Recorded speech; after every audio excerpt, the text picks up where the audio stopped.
Full hype ఎక్స్పెక్టేషన్స్తో మూవీకి పోయా, అదే హైప్ అదే ఎక్స్పెక్టేషన్స్కి తగిన హ్యాపీనెస్తో బయటకు వచ్చా. దండయాత్ర, ఇది వివేక్ కాత్రేయ దండయాత్ర. అంటే సుందరానికి ఇలాంటి క్లాస్ మూవీ తీస్తే మీకు నచ్చదా? అయితే వస్తా, మంచి ఊర మాస్ యాక్షన్ ఫిల్మ్తో వస్తా అన్నట్టు దండయాత్ర చేశాడు భయ్య. ఫస్ట్ నుండి లాస్ట్ దాకా అసలు బీజిఎం, దానికి తోడు ఎస్జే సూర్య గారి పర్ఫార్మెన్స్ అండ్ నాని ప్రెజెన్స్ ఒకటా రెండా అన్ని నెక్స్ట్ లెవెల్. మూవీ అక్కడక్కడ కొంచెం లో అవుతుంది అనే టైంలో వస్తాడు, జయం లేపుతాడు ఎస్జే సూర్య. నాని గురించి ఏం చెప్తాను తెలిసిందేగా, ఎలాంటి రోల్ చేసినా అల్లుకుపోతాడు అంతే.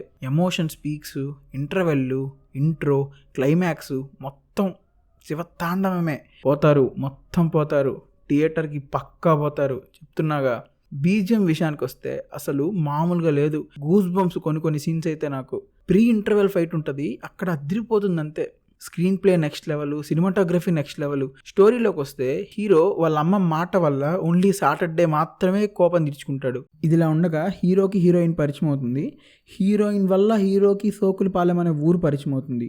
సోకులపాలెం అనే ఊరిని పట్టి పీడిస్తుంటాడు ఎస్జే సూర్య. సో ఇలా వాళ్ళిద్దరు గొడవ అవుతుంది. SJ Surya Nani face of సీన్లు ఉంటాయి నెక్స్ట్ లెవెల్. వెనక్క అప్పుడు వచ్చే బీజిఎము బా, థియేటర్లో అరుపులు, గోల, కేకలు సరిగ్గా చూపించాడు వాళ్ళిద్దరు ఫేస్ ఆఫ్ సీన్స్ మాత్రం. ఈ ప్లాట్ని భలే వాడారు. చాలా చిన్న ప్లాట్లో అనిపిస్తుంది కానీ బాగా ఎక్స్ప్లోర్ చేశారు. ఎస్జే సూర్య హీరోని కనిపెట్టే సీన్స్ చాలా బాగుంటాయి. సినిమా హిట్ కావడానికి 40% నాని అయితే 30% డైరెక్షను అండ్ మిగిలిన 30% బీజిఎం. తాండవం చేయించాడు భయ్య జనాల చేత జేక్స్ బిజాయ్. ఇది పక్కా ఇంకో 100 crore ఫిలిం ఫర్ నాని.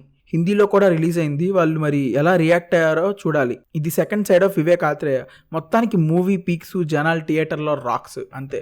మీకు కానీ ఈ రివ్యూ నచ్చినట్లయితే ప్లీజ్ సబ్స్క్రైబ్ టు మూర్ఖ బృందం.